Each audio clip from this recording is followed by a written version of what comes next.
There are renewed efforts to ban books in schools and libraries that teach specific areas of U.S. history. Is this a violation of the First Amendment to the Constitution?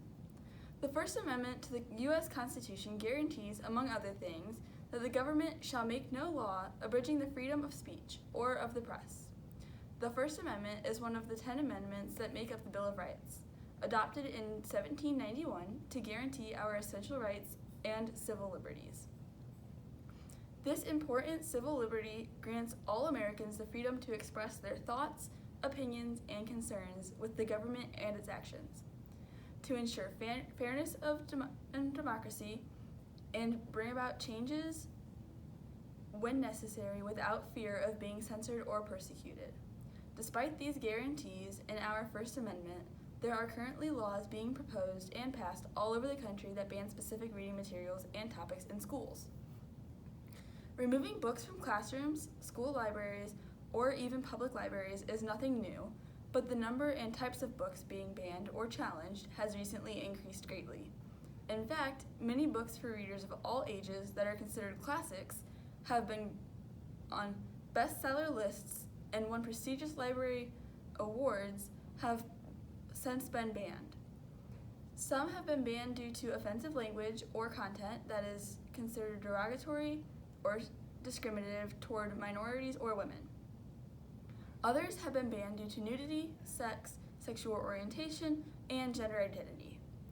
But perhaps a more concerning issue is the banning of books due to content that examines controversial historical or political issues such as the Holocaust, terrorism, war, slavery, or racism, or that promotes conspiracies, rebellion, and anti-government ideology. Free speech advocates may argue that doing so limits access to ideas and information that encourages students to question things and think on their own. With the recent political division within our country, many people feel that the government is overstepping boundaries and infringing upon our freedom of speech in written materials, news reporting, and social media, possibly to prevent citizens from expressing views that may not be aligned with the agendas. Our current political leaders' agendas, to be specific. Laws have been proposed and passed that allow states to partially defund school systems for including certain writings in their curricula in an effort to restrict students' exposure to anti-government information and ideas that would encourage them to think for themselves. Some fear that the government's goal is to groom young adults who will easily conform rather than forming their own ideas and maintaining freedoms. One current example of government censorship is the proposal of laws in many states to ban the 1619 Project from school curricula, claiming that the New York Times series of essays did not accurately portray the role of slavery and the contributions of Black Americans in U.S. history. The Pulitzer Prize-winning piece was written in 2019 and commemorated the 400th anniversary of the first American slaves being brought to the U.S. Numerous state legislators have proposed that school districts which use the 1619 Project in classroom discussions would lose part of their state funding. One U.S. senator also proposed the writing be banned in all U.S. schools. However, the obligation to develop school curricula falls on each state, not federal government.